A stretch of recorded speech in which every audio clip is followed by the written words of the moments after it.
Halo semuanya, baik lagi sama gua Dian Nibain lagi. Dan kali ini gua mau bahas sebuah handphone yang baru aja diluncurin sama Oppo. Dan ini adalah Reno 4. Yo, Oppo Reno 4 ini menurut gua adalah handphone yang ajaib. Membuat gua yang tadinya nggak percaya kalau bisa ngambil foto dan video yang bagus dengan cuma handphone Android, jadi berubah pikiran. Gue jadi sering ngambil foto, terutama foto-foto orang dan foto-foto portrait dengan handphone Oppo Reno 4 ini.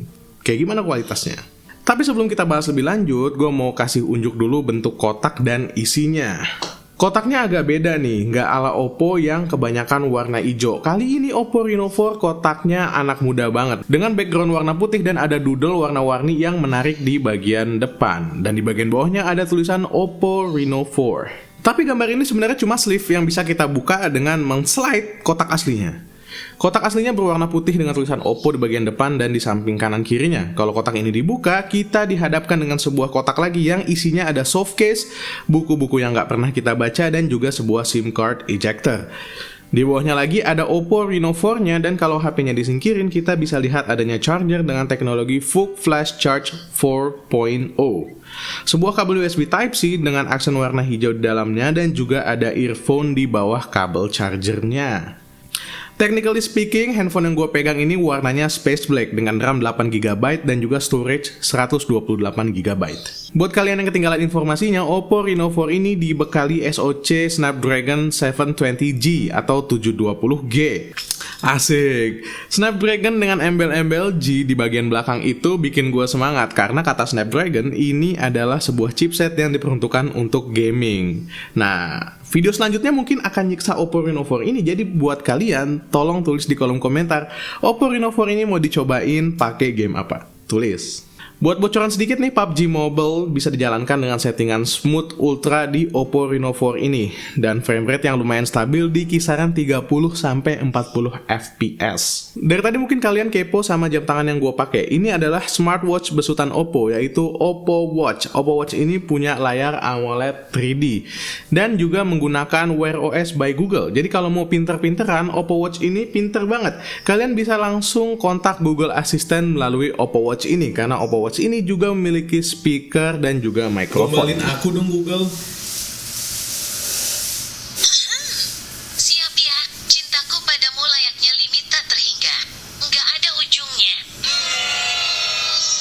Jadi kalian yang jomblo bisa langsung ngobrol dengan Google Assistant di smartwatch ini. Bagus, gue jadi pengen. Oppo Reno 4 ini sebenarnya tersedia dalam dua warna. Yang gue pegang ini namanya Space Black dan yang satu lagi namanya Galactic Blue. Kedua warna ini punya finishing yang beda. Kalau Galactic Blue punya finishing Frosted Glass. Kalau si Black ini punya finishing yang glossy dan berasa mewah dengan aksen pola khas Oppo di bagian bawahnya. Uniknya, pola ini cuma muncul kalau kena cahaya dari angle tertentu aja. Jadi buat kalian yang mau beli Oppo Reno 4 ini, pastiin kalian memilih warna yang tepat karena finishingnya juga akan berbeda. Sesuaikan sama style kalian. Smartphone ini punya desain yang disebut sebagai Ultra Thin Body dengan ketebalan 7,7 mm, tipis banget, dan juga berat yang cuma 165 gram. Di bagian depan kita bisa nemuin layarnya yang udah beresolusi Full HD Plus dan memiliki refresh rate 60Hz. Kayak Oppo Reno seri sebelumnya, Reno 4 ini juga punya material AMOLED untuk layarnya dengan ukuran 6,5 inci. Layarnya ini juga udah dikasih perlindungan Corning Gorilla Glass 5, jadi lebih aman dari guncangan dan goresan. Meskipun ada baiknya kalian hindari dari debu dan pasir-pasir yang kasar. Misalnya kalau kalian bawa ke pantai, kalian harus hati-hati karena bisa menggores layarnya yang cakep ini.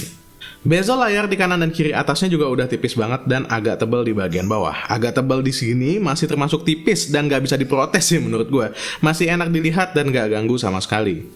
Di bagian atas layar kita bisa lihat adanya kamera depan dengan desain dual punch hole beresolusi 32 megapiksel dan sebuah AON Smart Sensor. Di bagian bawah layarnya juga kita bisa temui adanya fingerprint reader on screen yang kecepatan bacanya udah bagus banget, meskipun gue pribadi lebih suka sama fingerprint reader di bodi belakang ataupun samping.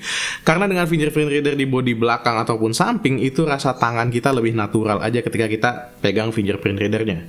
Di sisinya, Oppo Reno 4 sudah memiliki frame metal, jadi lebih aman ketimbang frame plastik. Di bagian kanan kita bisa mendapati sebuah tombol power dan sebelah kiri ada volume rocker up dan down juga sebuah SIM card tray. Di bagian atas cuma ada noise cancelling microphone dan di bagian bawah kita bisa dapetin jack audio, microphone, USB Type-C port dan juga adanya speaker. Di bagian belakangnya Oppo Reno 4 ini sudah memiliki material kaca dengan pelindung Gorilla Glass 3. Jadi bukan cuma di depan doang, di belakang juga udah menggunakan Gorilla Glass. Gue pribadi suka sama bump camera yang satu-satu gini, ngasih kesan mahal dan elegan. Konfigurasi kameranya ada 9 megapiksel wide angle lens, kamera utama 48 megapiksel yang bisa interpolasi foto sampai 108 megapiksel. Kamera makro 2 megapiksel dan yang kecil ini juga lensa portrait dengan resolusi 2 megapiksel. Overall gue masih amazed sama build quality yang dibawa sama Oppo di Oppo Reno 4 ini. Masih sama kayak seri-seri Oppo sebelumnya yang pernah dibahas di channel ini. Handphone ini tuh solid banget, kokoh, meskipun secara body itu beratnya enteng. Ukuran segini masih enak digenggam pakai satu tangan, meskipun agak kebesaran untuk dioperasikan full hanya dengan satu tangan. Oppo Reno 4 ini dibekali baterai 4015 mAh dan udah sanggup dipakai seharian. Dalam kasus gua, kira-kira jam-jam 7 atau jam 8 malam, dia harus minta charge kalau kalian pakai seharian. Tapi nggak perlu khawatir, karena dia juga udah dikasih VOOC Flash Charge 4.0 yang sanggup nge-charge HP-nya dari 0 sampai 50% cuma dalam waktu 20 menit dan sampai 100% dalam waktu kira-kira 1 jam. Out of the box, Oppo Reno 4 ini sudah punya Android 10 dengan ColorOS 7.2 dan beberapa fitur tambahan yang asik buat dicobain. Yang paling seru menurut gua adanya fitur Smart Air Control, alias kita bisa ngontrol HP-nya cuma melalui kibasan tangan. Jadi berasa kayak Jedi. Fitur Smart Air Control ini pakai sensor yang ada di samping kamera depannya, yaitu sensor AON Smart Sensor. Dikombinasikan dengan AI untuk ngenalin pergerakan tangan kita. Yang pasti kayaknya fitur ini masih dalam tahap pengembangan, karena saat video ini dibuat cuma bisa untuk swipe ke atas sama swipe ke bawah doang. Aplikasi yang mendukung juga masih sedikit, baru 3, Facebook, YouTube, dan TikTok. Gue sih berharap fitur ini jadi lebih maju lagi, meskipun kesannya gimmick, karena nggak ngebosenin. Jadi smartphone itu nggak gitu-gitu doang. Ada fitur-fitur baru, meskipun gimmick, itu sangat menyenangkan. Selain itu, di sini juga ada Game Space yang punya fitur-fitur penunjang buat gaming, kayak ngeblok notifikasi dan juga ngeblok panggilan. Ada juga fitur untuk ngelihat FPS buat tahu game kita berjalan dengan baik atau enggak, dan fitur rekam layar dengan suara dari mikrofon dan audio internal. Sayangnya kalau dilihat dari sisi pengguna, ColorOS ini punya banyak banget bloatware yang udah terinstall dan beberapa nggak bisa dihapus. Contohnya ini, Hot Apps dan juga Hot Games yang bentuk ikonnya kayak folder, padahal mereka ini aplikasi sendiri. Tips dari gua, kumpulin aja aplikasi yang nggak kalian pakai dan nggak bisa dihapus ini dalam satu folder dan nggak usah disentuh-sentuh. Jangan disentuh-sentuh lagi. Sekarang ini dia yang utama, kita bahas kameranya dulu secara singkat mulai dari kamera depannya. Sebenarnya dengan settingan auto aja, kamera depan dari Oppo Reno 4 ini udah ngasih hasil foto yang cukup memuaskan. Warna kulitnya on point, nggak berubah meskipun di kulit warna sawo-sawoan kayak gue gini. Detail kerutan di wajah juga masih bagus, nggak berkurang. Ini semua diambil tanpa mode beautify. Kalau dengan mode beautify, nanti gue berubah otomatis jadi cantik. Untuk low light selfie ya masih bisa diterima meskipun dengan detail yang hilang dan juga efek cat air yang berasa banget. Auto aja udah kayak gitu, tapi ternyata Oppo Reno 4 ini ngasih gimmick di mode portrait yang ciamik. Ada fitur AI Color Portrait yang bisa mengisolasi warna untuk objek yang terbaca sebagai manusia. Jadinya foto orang bakal ada warnanya dan backgroundnya jadi grayscale atau hitam putih kayak gini. Fitur ini nggak sempurna, masih perlu perbaikan software buat menghasilkan separasi warna yang lebih baik lagi. Masih suka miss nih. Fitur AI Color Portrait ini bukan cuma untuk foto, tapi juga video yang hasilnya kayak gini. Manusia ini langsung jadi pop up gitu warnanya, kayak warna normal, tapi sekelilingnya background dan lain-lain itu jadi grayscale. Kayak gini. Separasinya cakep, nggak banyak yang bocor. Coba kalau begini, nah ini clicking gue agak bocor kadang-kadang karena kepisah di layar. Pas clicking gue naikin, ya jadi bagus. Coba kalau ada orang kedua, bu, wah dia nggak kebaca. Jangan-jangan dia bukan manusia. Masih sama, nggak sempurna, tapi gue seneng banget dengan adanya tambahan fitur baru di Oppo Reno series kayak gini. Untuk perekaman videonya, kamera depannya juga udah dibekali Ultra Steady 3.0 yang harus kalian aktifin dulu, karena by default dia belum aktif. Jadi jangan lupa sebelum ambil videonya kalian aktifin dulu.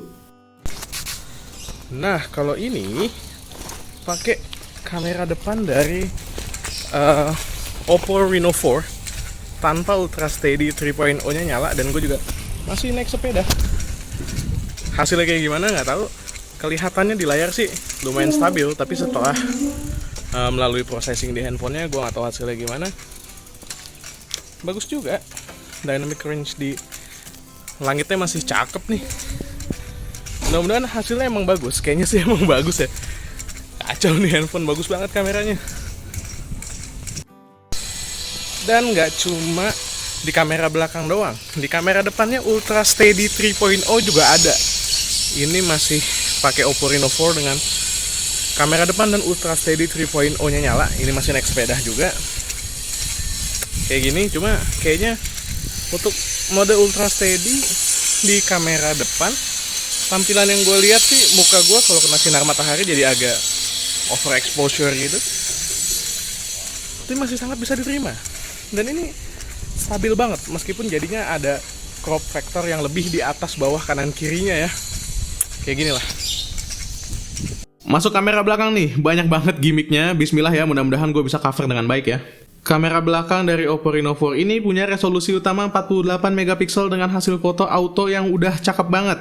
Titik fokusnya luas, nggak sempit kayak merek sebelahnya. Reproduksi warna untuk kulit manusia Indonesia juga bagus, nggak terlalu gelap atau shift ke merah. Detail yang dihasilkan di kulit juga udah bagus. Bukaan lensa f1.7 juga udah lumayan lebar dan ngasih natural bokeh yang cakep meskipun nggak pakai mode portrait.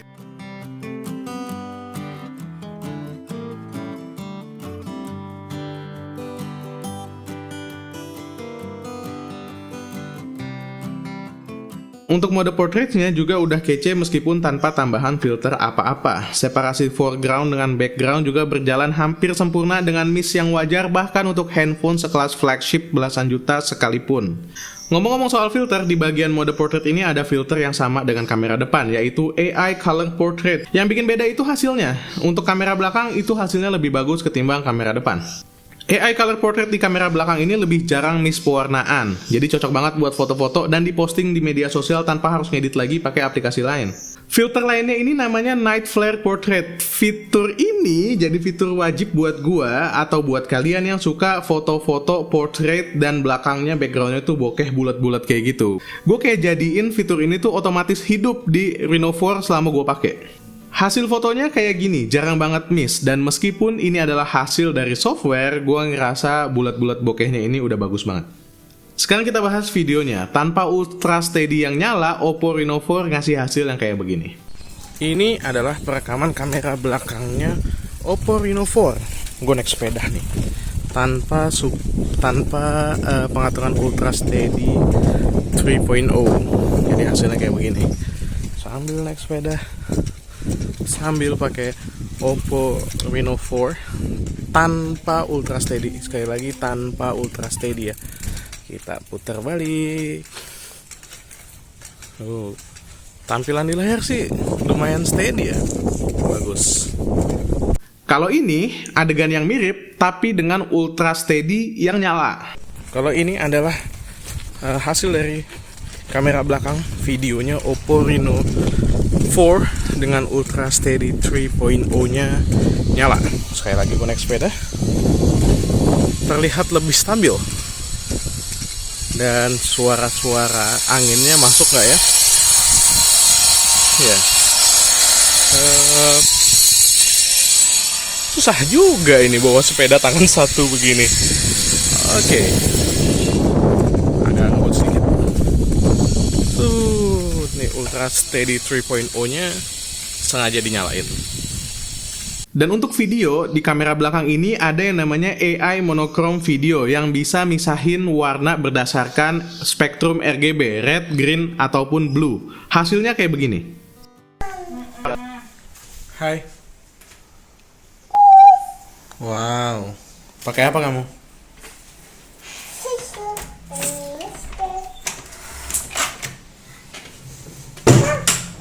Kenapa? Ya persilawan.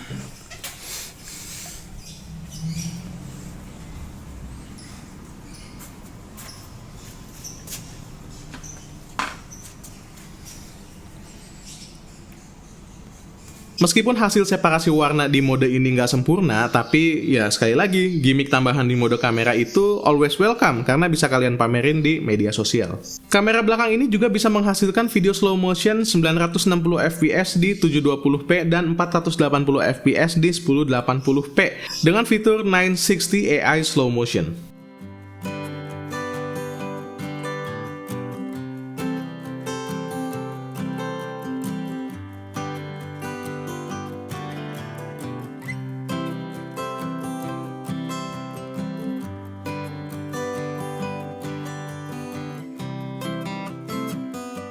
Untuk harganya sendiri, bocoran dari Oppo ketika video ini dibuat ada di angka 4.999.000 alias 5 juta kurang 1.000. Harga ini cakep menurut gue, mengingat kalian bisa dapetin desain dan fitur kamera yang bagus untuk HP ini. Kesimpulannya, Oppo Reno 4 ini bisa banget gue rekomendasikan buat kalian yang nyari handphone dengan hasil kamera dan tampilan fisik yang kece. Hasil kameranya mungkin 95% on point, nggak miss. Gue sih nggak bakal ngerasa malu kalau bawa handphone ini untuk ketemu sama temen-temen, karena secara looks, desain tampilan juga udah cakep. Dan kalau kalian foto ramean sama temen-temen, hasilnya juga udah bagus banget. Gue jamin fitur night flare portraitnya itu bakalan jadi idaman banget buat teman-teman kalian, serius dah. Tapi lagi Corona, jangan kumpul-kumpul. Harganya juga masih masuk akal menurut gua, 5 juta kalian dapat handphone kayak gini. Cuma sayangnya ada satu fitur esensial yang bisa menunjang kekecean handphone kayak gini. Desainnya udah cakep, kameranya udah cakep, bisa banget dibawa buat nongkrong. Tapi cuma satu yang kurang, yaitu absennya fitur NFC. Seandainya ada NFC, maka handphone ini udah paling bener banget buat kalian beli di harga 5 jutaan. Karena performa gaming, hasil kamera, desain itu udah cakep banget, semuanya balance, kurang NFC doang. Khusus untuk performa gamingnya, tungguin video nyiksanya di channel ini, jadi pastikan kalian subscribe dan nyalain tombol lonceng. Itu aja kali ya video bahasan singkat untuk Oppo Reno 4 kali ini. Ini handphone yang cakep banget, dan kalau kalian emang juga cakep, silahkan like dan subscribe dan nyalain tombol lonceng supaya kalian dapat notifikasi setiap kali gue upload video. Kalau kalian gak suka, kalian tahu apa yang harus kalian lakukan. Gue Dian dari Main Lagi pamit. Assalamualaikum warahmatullahi wabarakatuh. Bye. Shh. Bagus.